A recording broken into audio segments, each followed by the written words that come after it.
Hey guys, I'm actually traveling and I'm waiting for somebody and I'm bored.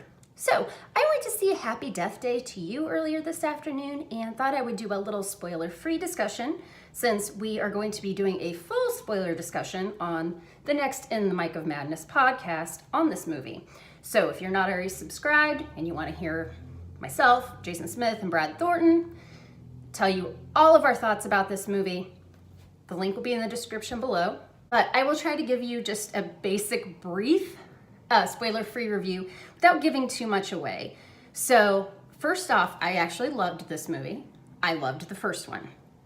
So if you didn't like the first one, there's no chance in hell that you will like this one.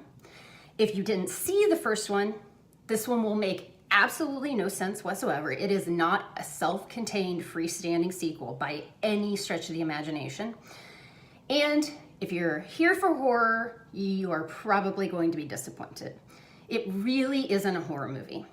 So if you were one of the people who was really pissed off that it had a PG-13 rating on the first one, don't even bother seeing this one. It doesn't add any horror. It actually just adds more emotional stuff and some more like character development, comedy.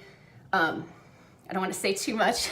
It does offer an explanation as to why Tree got caught in the loop in the first place and why the loop is happening again in this movie.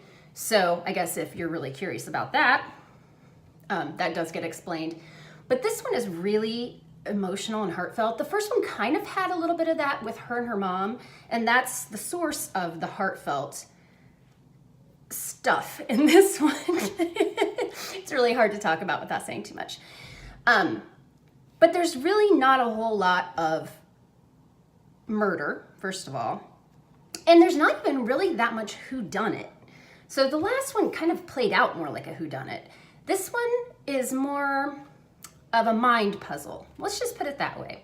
So in order to break the loop this time, they have to use their brains. If you've seen the trailer, you know that this involves all of her friends this time, not just her. That's the premise of the movie, so I'm not giving anything away. Jessica Roth really, really kills it in this role in both movies. I think if they had cast anyone else for that role, I don't think that many adults would be sitting here talking about either that movie or the sequel. She just has a really good screen presence. She has great comedic timing. Her facial expressions are great. And in this, she actually gets to show a lot more emotion. So she kind of goes even to the dramatic side. You get to see that she's really, actually, she could be a really good dramatic actress.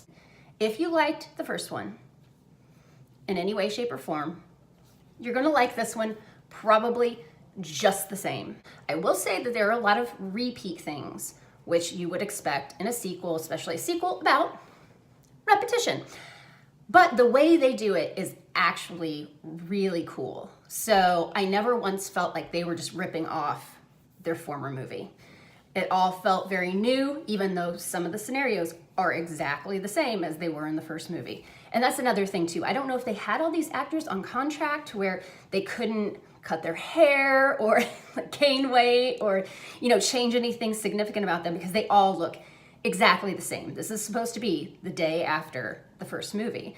And they did a really good job recreating everything. Ryan, the roommate who walks in on Tree and Carter in the first one, actually has a very big role in this, and he's freaking hilarious. So there's another plus for you. If you listen to my podcast, there is a joke in this movie that you will swear that Brad, Jason, and I were hired to write. Not kidding. It's just uncanny. I can't say anything more than that, but if you see the movie, you'll know what I'm talking about if you listen to the podcast. If you listen to the podcast and you don't see the movie, you'll know what the joke is because, well, we're gonna give everything away when we do the podcast. So have a good night, guys.